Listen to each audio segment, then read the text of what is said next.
continue our coverage of this devastating weather event. Bob Mueller in studio with Erica Francis. And we want to let you know that people have been working throughout the night trying to rescue folks. Pray for your neighbors. 22 people dead. Pray for those first responders. They're working hard, been working hard throughout the evening. You can see these jets and other single-engine planes just moved around like toys at John Thune Airport. That's going to take a while to repair as well. We continue to get new video in of the destruction out there from overnight. We're going to show you some new destruction video of Mount Juliet. This is drone footage, and you can see here, look at those trees leveled. The roof's gone in some areas.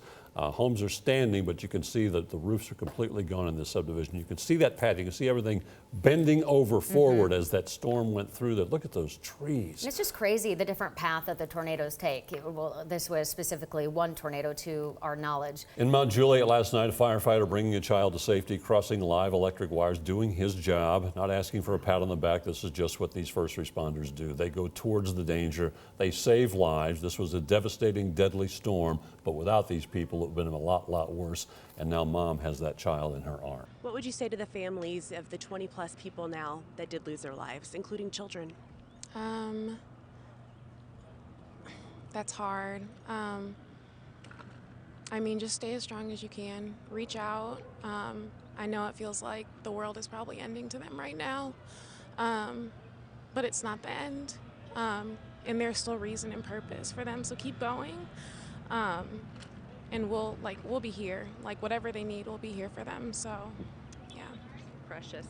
It's just a testament to everyone here in this area and how much everyone, I know that you said that Nashville may not be your original home, but I think it is your home. I can tell in your heart that you are like so many of the other people here that want to give back and do. More information coming in. This is Josh Breslow's at the alert desk. Josh. That's right. So we have just learned that Mayor John Cooper has signed an executive order declaring a state of emergency in Metro Nashville and in Davidson County. Now, your mother-in-law, she lives in this house here. It looks okay, but these trees, really big. I know you've been very emotional this morning. Kind of tell us where she was and what happened. Well, she was awoke by the alert and hurriedly went down to the basement and was lucky enough to get down there before the tree started falling. And of course, they said they heard the train sound, the whooshing, and all of a sudden, as fast as it happened, it was over. And then to come out of the basement and see the horizon and the devastation around her and her house still be standing, it's really wonderful, and we're so lucky.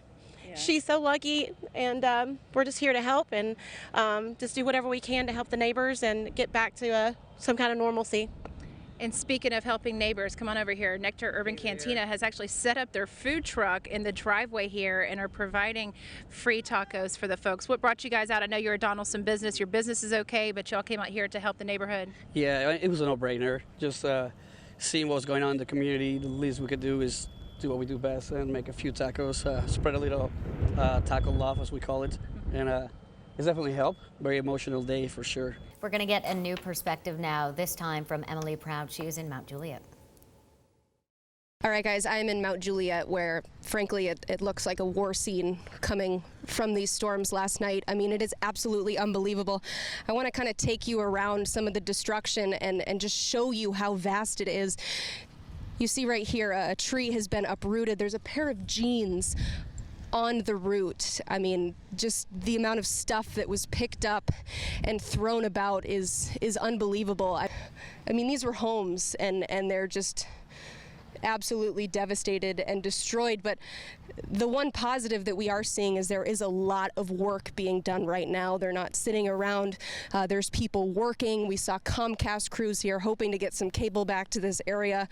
We've seen a lot of workers building and rebuilding and going through some of this rubble. I want you to see this home over here. I mean, you see the front door, there's a wreath, but everything else around it is just destroyed. It's hard to look at. You see people working over in this home over here that also lost its roof. There's a man standing on the second floor that doesn't really look like a second floor anymore. And we saw that fire too. This is one of those secondary threats from these tornadoes, because when buildings go, gas lines suddenly open up, and this is what can happen.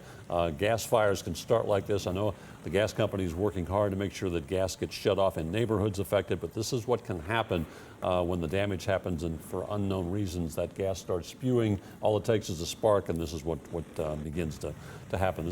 We see this a lot of times in tornadoes, especially before the crews can get in there and turn power and gasoline or natural gas off. And I heard this loud noise, and at that moment I knew that I was in a tornado. I stood up, I took 2 steps in my living room, and it was like my house exploded with me in it. The force of the wind pushed me back, and all I did was just kneel in a fetal position and start praying. I could hear walls cracking. I could hear things just falling all around me. And I just kept praying, and I just kept holding on, and I just kept praying and holding on and praying on. And finally, when it ceased and it stopped, I was actually pinned inside the rubbish. So you can see my house, there's no walls. There's only just that one beam in the middle there. And my house was totally demolished with me inside the house. And I'm so grateful because I've never experienced anything like that in my life, not to be in a tornado and have my house explode with me inside the house and walk away with only a scratch on my leg and on my foot. Let's go to News 2's Andy Cordan. He's in Wilson County taking a look at the damage there. This is the SIVA factory or warehouse, and it's just this massive building that goes on for, I would say, several hundred yards. There's nothing left of this building because there's just items and trees. This is what it looks like. The building exploded, essentially, or the tornado must have come right through here, and it tore apart this truck. It literally just decimated the woods over here. All those trees are uprooted, torn down. There's just nothing but white and metal stuck in all those trees. And if you work with me here, this is just a factory that goes as far as the eye can see, and it's obliterated.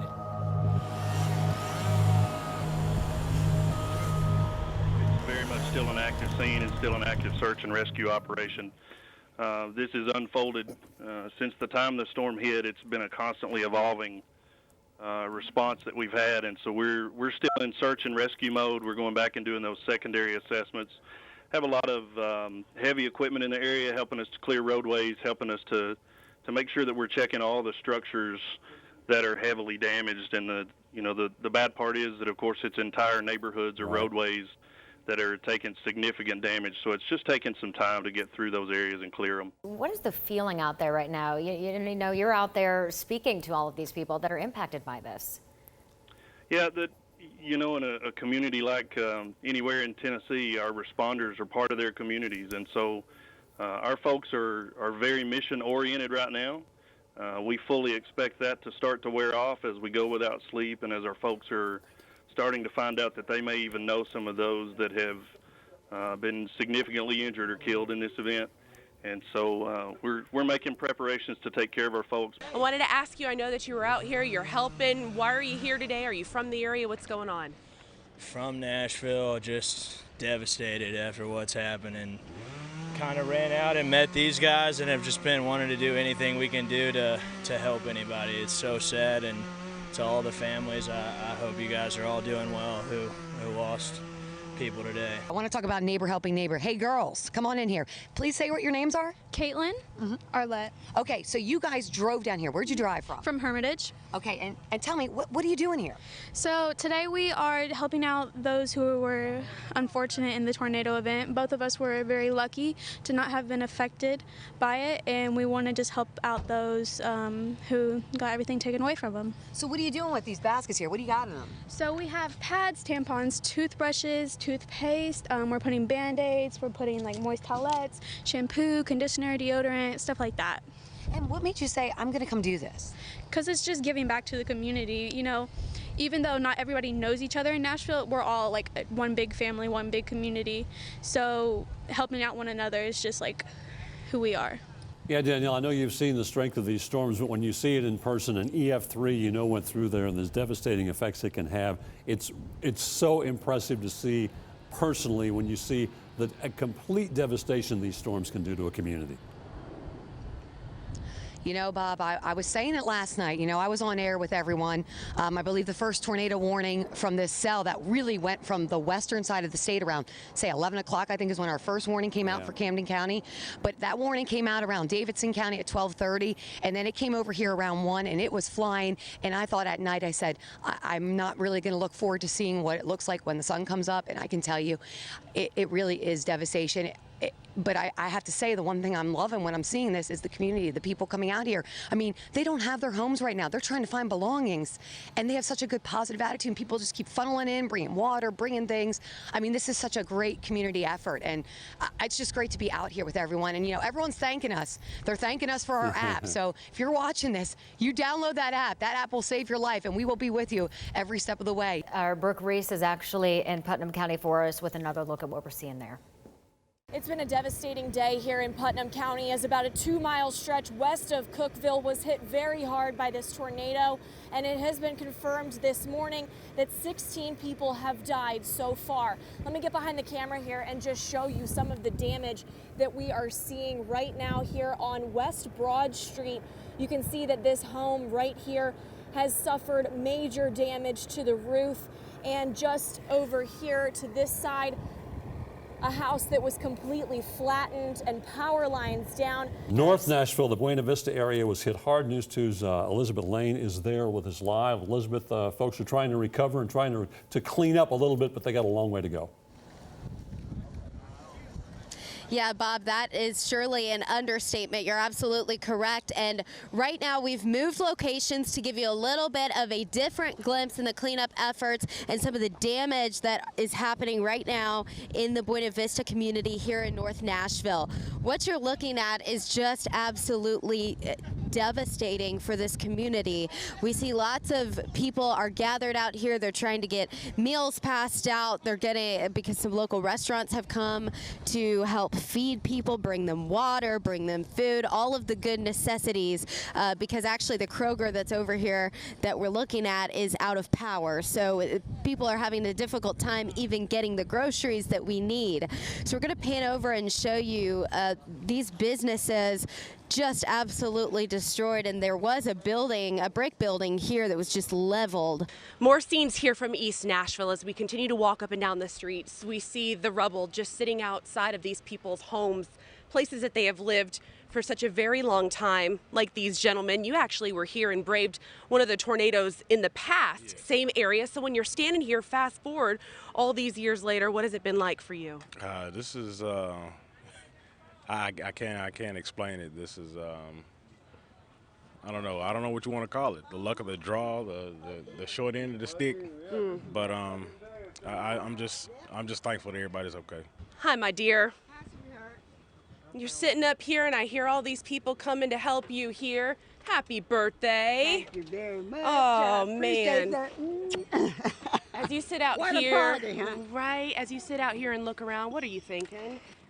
The second time around, I have a piece of wood from the 1998 tornado in the house there. Now I get another piece of wood for 2020. So this is the second time around. In 98, the flag downtown, it blew a complete circle like somebody had cut a hole in the circle. And only one person died then. This time they says at least 20-some people dead. 22. Yeah, I'm so sorry to hear that. You know, so sorry. Yeah, but I'm blessed to still be here.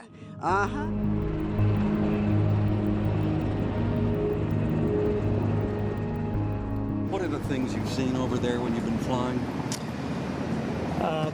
Heartache and devastation. Lots of damage, lots of loss, lots of neighbors, helping neighbors, a lot of tragedy. We just got back from MT.JULIET, and several families are now without a home. Very emotional time, as you can imagine. I want to tell you the story of one of the survivors, Austin Buford. He lives along Bennett Lane. He rode out the storm. Well, we lost everything. I came over this morning about 4 when I heard on the news that the junior high had been hit. I came over and I knew we was going to be hit. And that truck was flipped over. The office completely destroyed. trailers were everywhere, and luckily nobody got hurt. So I've lived here for 35 years, and I've never seen anything this bad. So this is devastating. Right up the road there's people's lost their lives, and you know, I mean, we can rebuild this, and but they lost houses, and yeah, they lost a lot. Yeah. I mean, we lost an office, so we'll rebuild. Yeah, no problem. The saddest news I have to update you on is our death count. That has now risen to 18, with some of those being children. We have set a place up at Church on the Hill, which is located on the Highway 111 North and Quinlan Lake Road here in Putnam County, for family together that have lost loved ones. Our medical examiner and coroners are working to get all the deceased identified. And we asked if there's any family that have not made it to Church on the Hill that they go there to help us with identification of their loved ones. We currently have 77 people, what we call unaccounted for. It's been a long day out here in Putnam County. We have some video, some overhead shots that we took with our News 2 drone a bit earlier, just trying to get a scope of the damage. Talking to people around here, hearing the county mayor talk and other officials, you know, they use words like we've been hearing much of the day, words like unrecognizable, homes and businesses. You know, you walk up to some of these places, you don't really realize what you're walking up to. A home once stood there. You just see a wave of trees knocked down, almost as if somebody walked on them. It's stunning, and to see it firsthand, it hits you even harder. The mayor of Cookeville calling this the saddest day in the history of his community. Officials here also saying this is the worst natural disaster ever to hit Putnam County. There's a sense of sadness here. We're here with Councilmember Brandon Taylor, District 21. Your district saw some impacts from this. What were you seeing? Yeah, we saw horrific images all day. People that don't have a home. People that have no idea of what their next steps are. People have no idea of if they'll ever be able to move back to that community. East Nashville was hit hard. News 2's Alex Dennis is there tonight. What are you thinking as you're walking? I'm a native over here, so just looking at everything that's going on, it's like a war zone around here. It really is. It is. And, you know, obviously last night, the storm was last night, so to see it today, exactly what the real damage was, it's heartbreaking. It really is. It's worse than 98, 99 when it came through. Like it's unbelievable just to see it, like where you grew up at. Sometimes in our life, we all have pain, we all have sorrow. 77 unaccounted for still at this hour. We do ask for your prayers for that, but we will recover. And it's just really kind of a sombering sight to see. They still have to dig, though, through this rubble. They have to dig possibly into basements. The hope is that there are some survivors. Little pieces of wood hit him in the head as he was trying to get up away from it. We're surviving, and we're making do as best we can. It's been a long night, a rough day. I just encourage people to rest up for the night. This closet saved your life. Yeah, I guess it did. In the dark hours of the morning, they put their life on the line for us. I cannot begin to thank these first responders enough.